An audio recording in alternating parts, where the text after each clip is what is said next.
Good evening, class. It's Monday, June 28th, and I'm going to go over our lesson that got cut short tonight due to a power outage at my house.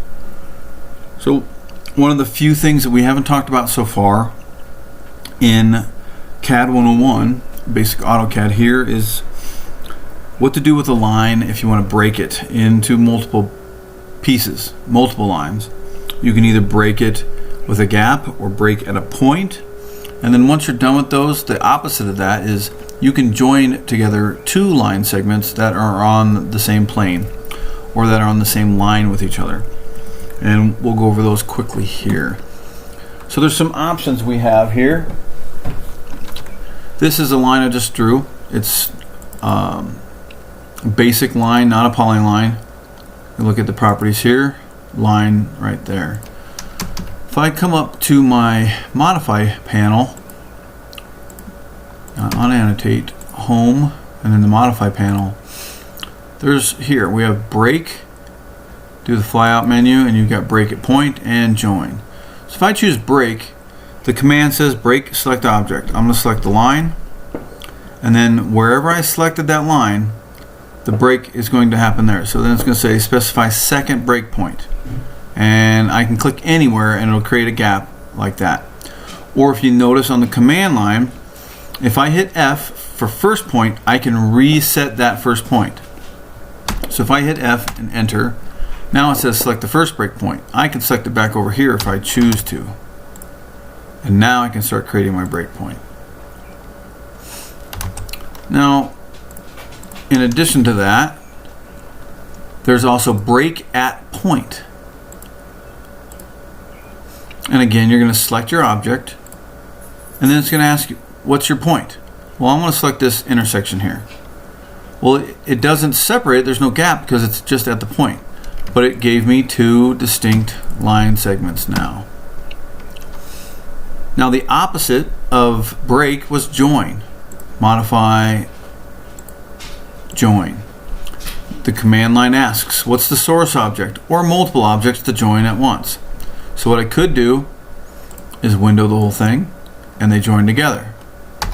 Remember, let's see that again. I'm going to type in join because I prefer that. I did a crossing window, remember, from right to left gives me a green box with a dashed boundary. If I go from right to left, it doesn't work. It has because it doesn't actually pick anything. From left to right, it has to be anything within that box. So if I were to do right to left, I wonder if it would work like this. There it did, because I fully encompassed those in my pick rectangle. And then the last way of doing join is this to select your objects. I'm going to select my first one and my second one, and they join together. It's very helpful, and it's a tool that I use all the time. The next tool that we need to talk about is Align. It's a tool I don't use very often, but it does come in handy from time to time. And you can find that tool under here. It's difficult there's Align. And there are some flyouts. You got Align, reposition from, space evenly, center, and divide.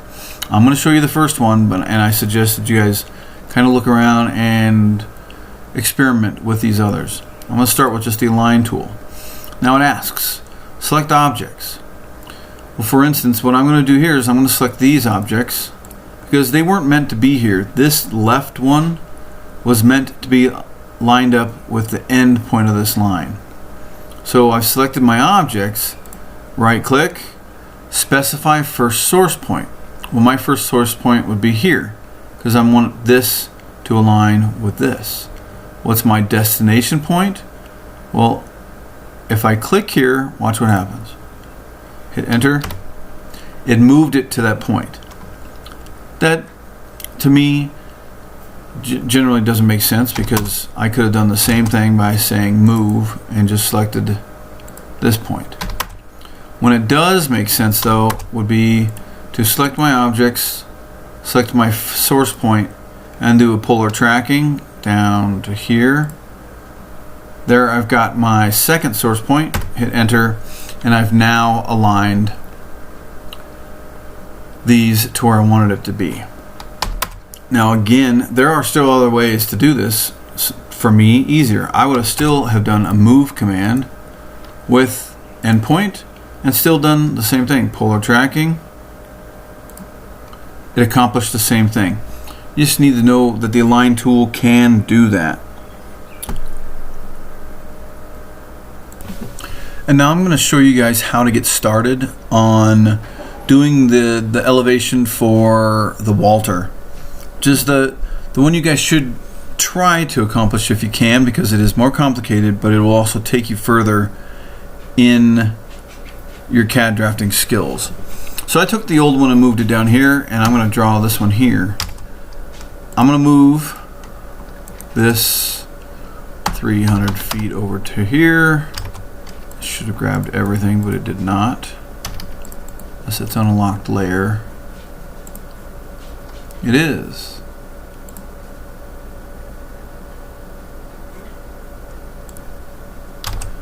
And I'm going to move the main floor plan back over 100 feet. What we do is to use this for projecting our lines. This is the line of grade that we're going to use. You know, that's where the soil would be and run up against your foundation. This next line here is where your top of foundation would be, or where it meets the siding. Typically we show it 6 to 8 inches. 6 inches is the minimum clearance that you need from siding to soil anyways, per code. The first thing I'm going to do though is, when creating this, is come up to your floor plan and start bringing in rays. I'm going to do rays. You guys can do your construction lines.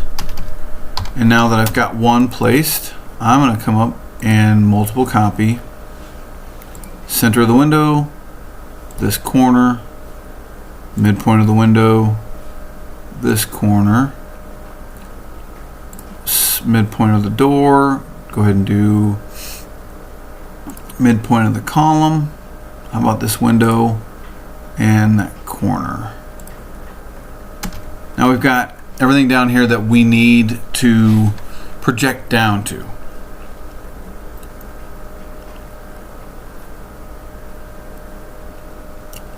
I'm going to actually do a few extras on this one. That's from the center of the column, but I'm going to go to the outside column, outside, outside, each corner, just so we know where we're getting at. And this is actually, the green line is actually the corner of the foundation, of the porch I mean. So that's not a bad idea to do that. I'm going to change the color of these to match kind of what we are needing. Color is going to be green. And then I'm going to do the same for all of these. Oh my goodness.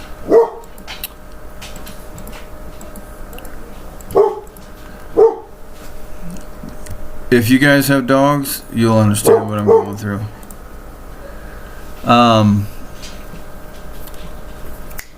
Stop it. This will go well on my YouTube channel. Let's see. Where was I at before Mocha so rudely interrupted? Gotcha. So I've changed these a little bit just because they're more distinct. It's just a different object, and it can get kind of crowded when we project it down. In fact, you'll see as I project it down where all these kind of come into play. And I won't delete them when I'm done. I'll just move them down so you guys can see exactly where these projected to. So I'm going to come into here now, and I've got my grade, and like I said, I'm going to offset this 6 inches up, change its layer to this lines 4 medium. You guys can choose whatever you want. I'm using this because I already know what my setup is, and I can reference this over here for now. So that gives me where my top of foundation is. I don't have any dimensions on there. I do, yes. 11'6" to the great room and plate. There's my first floor as well. This, if I look at it, if I dimension this, should be like 12'1" and or 1'3" and 5/8. I'll break that down a little bit later for you guys. Okay, we've got that set up now.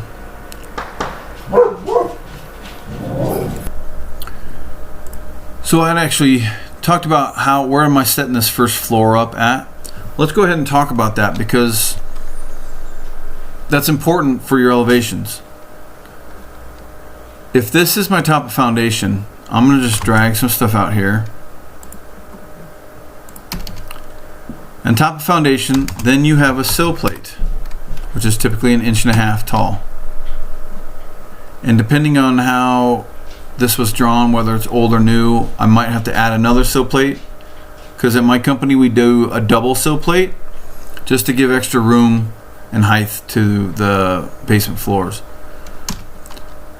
The next is our floor joists are typically 11 and 7/8 inches tall. That's a standard TJI or engineered floor joist. So I'm already noticing that my assumption was correct. There's 2 sill plates. So I'm going to offset another 1.5 because it'd be a 2x6 sill plate. Then offset my 11.875 or 11 and 7/8. Gives me the top of my floor joists. And if I did it correctly, 0.75 will bring me up to the first floor. 0.75 is your floor sheathing.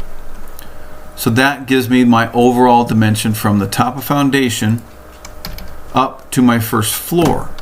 So if I move this set up over this way, I now know where my other lines need to be.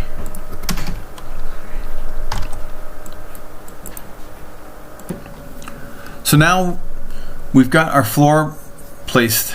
I don't need any of this other stuff except for the very top. And if I need to, you can always come back and get that. I'm going to project this all the way across just to get a handle of where that first floor is. Now, the head heights for our main floor, windows are typically 6'8" or 8 feet. It depends on the ceiling height. Let's kind of zoom in on, well, let's come down here. At local, we have a 9'1" and 1/8" first floor height, so we do an 8-foot plate. If it's an 8-foot ceiling, typically you're going to do a 6'8" head height on your windows. So I'm going to just offset my first floor up 8 feet. That gives me my window placements. I know now where my headers are for those. But let's take care of our corners first. I'm going to trim here out of that. Trim this piece out. So now I've got my 2 corners in place. Here's a corner. And I need it all the way to the bottom.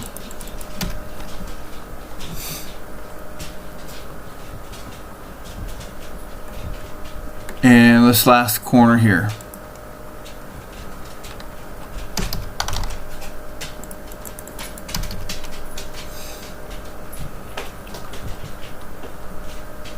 I'm just going to draw a line up here too. So everywhere that I've trimmed and I don't need to reference up above anymore, I'm going to trim up above too.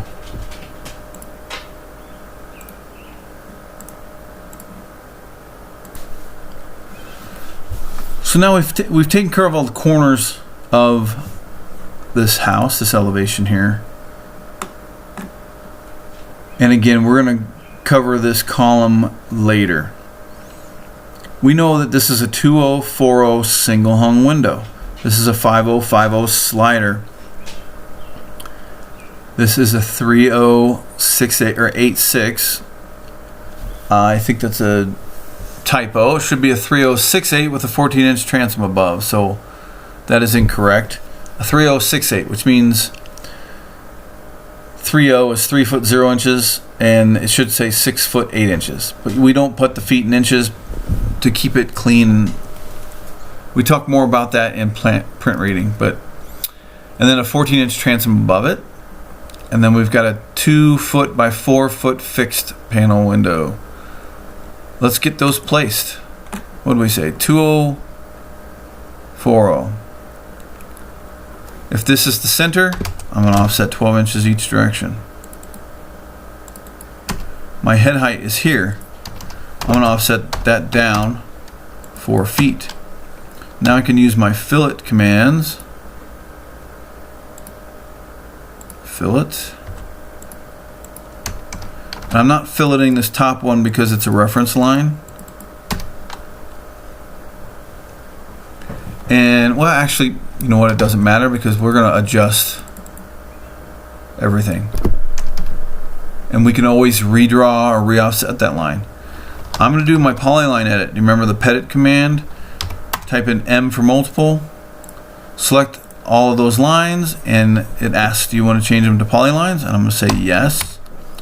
And then I'm going to hit J for join so that they're all joined together. Now I've got a polyline here at 2 foot 0 by 4 foot 0.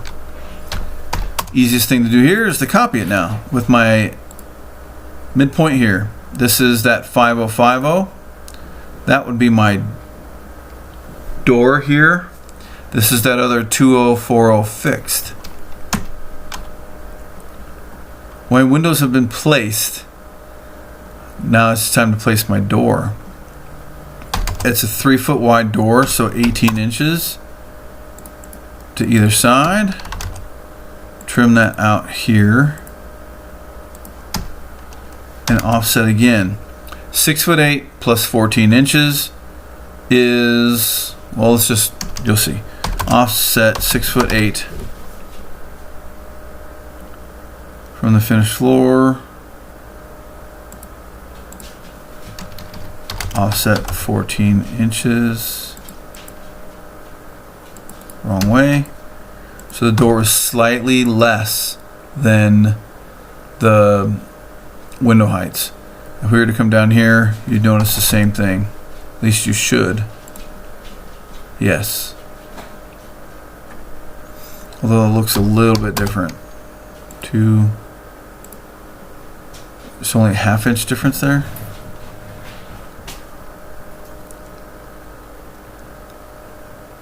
We'll get back to that. There's a little bit more nuances there.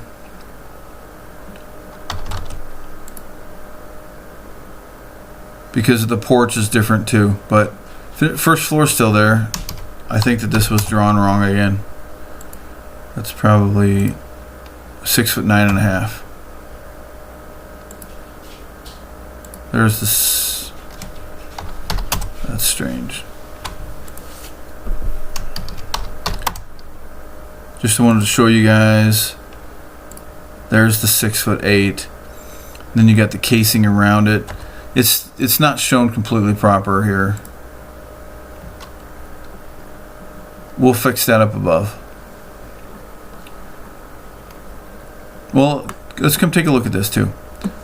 Look at our porch. So there's always a step down out of your doors. If you check your front door, unless you have an ADA threshold for the Disabilities Act, you have a maximum ½ inch threshold. Here we step down onto our porch, and it has to be it can only be a maximum of 7 3/4. So let's check to see if this matches. That's obviously wrong too. It says 8 7/8. So by checking all my stuff, we're finding a lot of mistakes on this. What I'm going to do is, if this is my finished floor, I'm going to offset 7.75. Because that's the maximum. Now I'm going to change this to a layer 1 dash heavy, or line dash 2 X heavy, because it's going to be fairly prominent. But it gets trimmed out now, at this corner.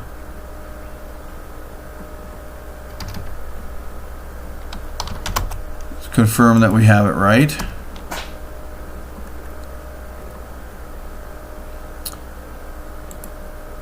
Sorry for the zooming in and out. It's still how I like to do things with the scroll. Now I can trim this piece out and again get rid of that piece since we already have it, and we know it ends there as well. So that's your porch. And so your door here, it starts from here. I already offset the 6'8", and then I offset the 1'4". They are molded together, which is a fancy way of saying that they're attached, like almost glued or welded together in the factory. So I'm safe to trim out or fillet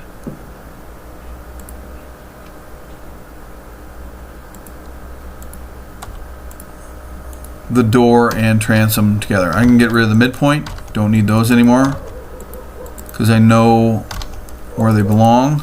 These are the corners, and I will trim out these to show the two. I'm actually going to trim out the other pieces too. And I don't need anything below the porch. This is our step.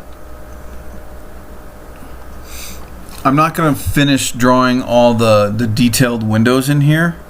In fact, once you guys get to it and you're ready to do it, I would go to your AutoCAD blocks and insert these windows. Or, you know what I might do is share them with you guys, the sizes. If you look, each piece is 1.5 inches wide. But these are the dynamic blocks. Again, I can change that size. The slider, picture, single hung, and then increase the sizes.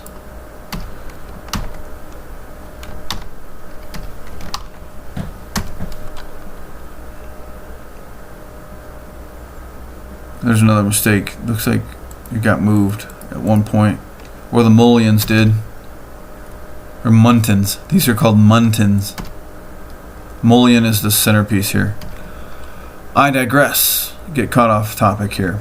This is the 5050 and I'm still showing a 2040. So we need to add another 3 feet to the width. So I'm going to do 18 inches to each side. And then a foot to the bottom to get my 5050. This remained a 2040.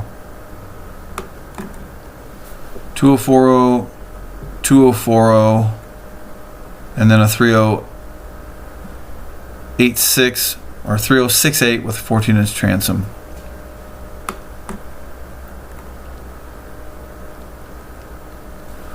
Now, the last thing I'm going to do here is trim out all these pieces beneath the porch there, because this column is going to rest on top of my porch.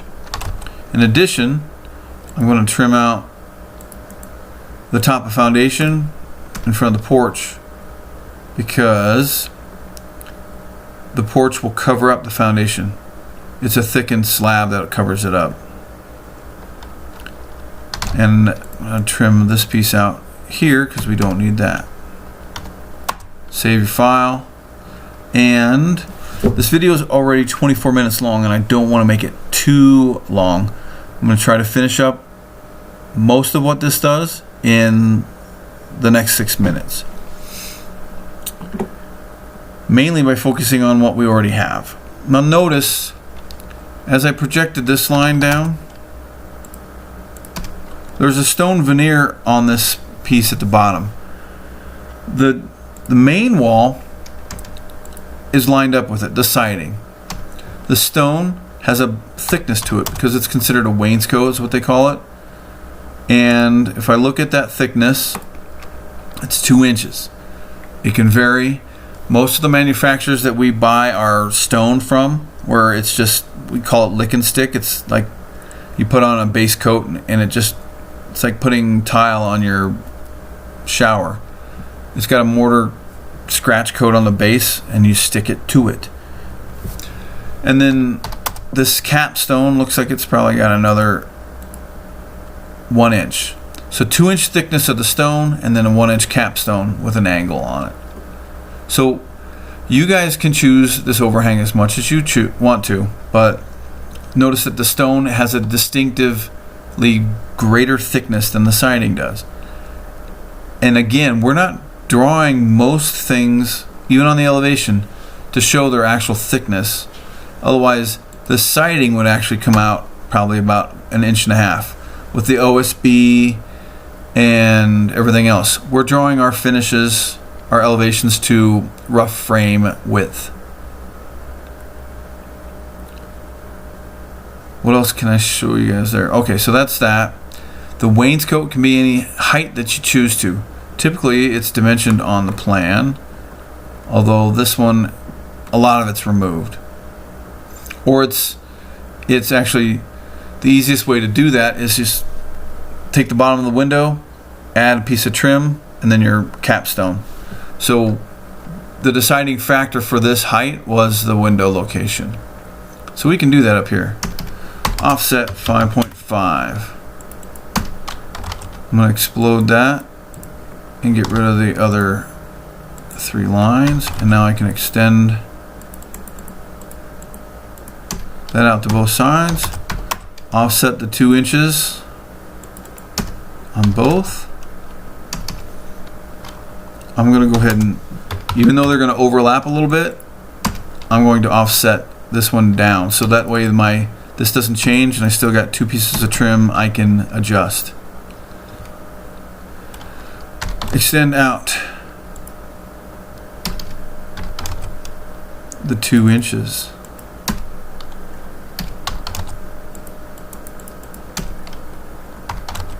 Extend 2 inches. Trim that off. Trim that off. Let's look at the capstone. How thick is it? 2.5 inches. Offset 2.5.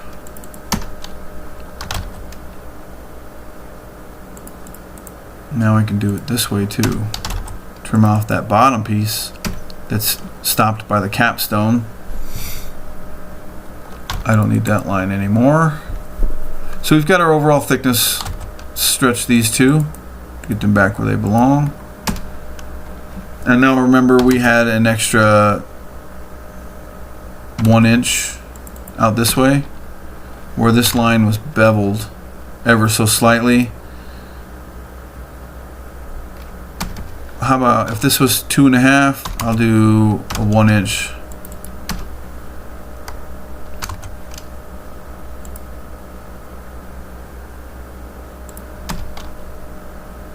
Now we can fill it. AutoCAD recently changed their F goes to find before it goes to fill it, which is annoying.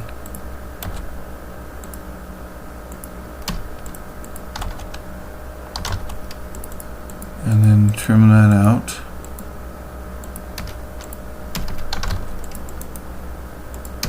Now I'm just going to mirror this over.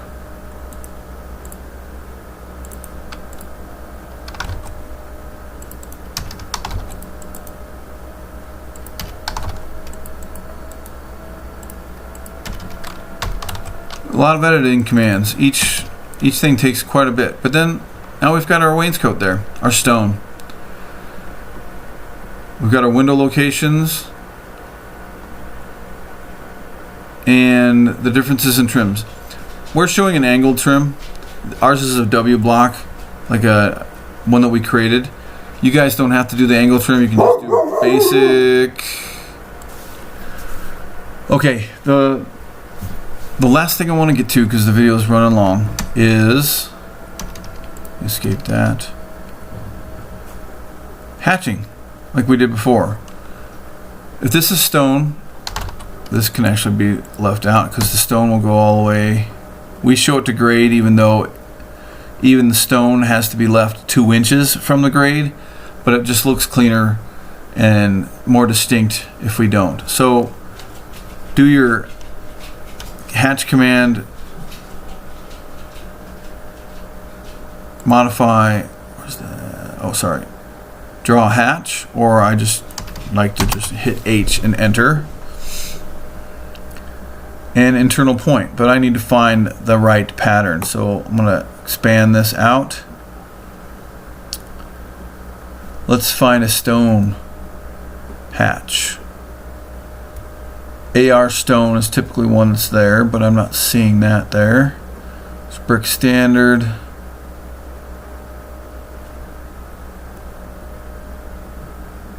Gravel, it's different. There are a lot that you'll probably download off the web. Bad insulation, brick. See, there's a ton. We bought a whole package. So stone, site work.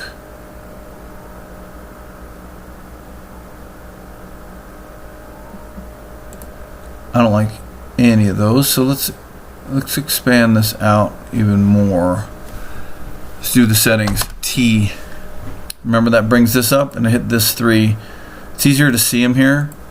Other predefined. Nothing here, but here's our custom ones, because we bought all these as a company. Stone.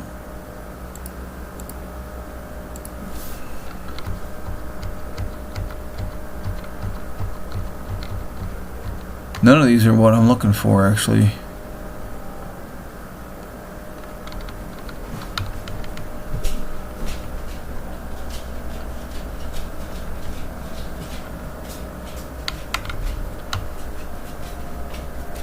Interesting.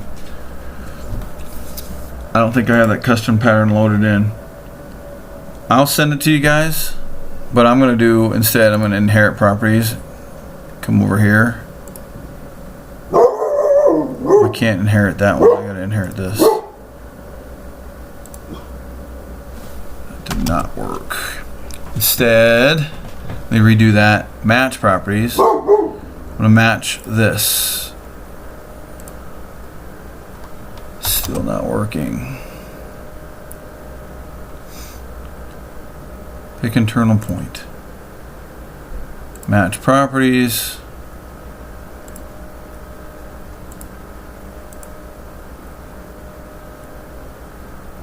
Oh, it's not going to work because, again, I don't have that loaded up. It's reliant on my network at my office. So if you don't have access to it directly on your machine, it's not going to load up. So that's why it's not working. In fact, the easiest way, and the way I'll cheat tonight, is just copy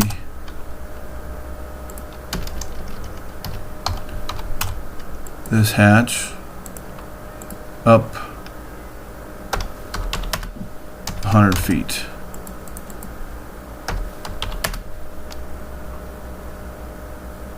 It helps you see that I matched what was currently there. I'm gonna pause this video, save it, and then recreate from here how we're gonna show the roof on this.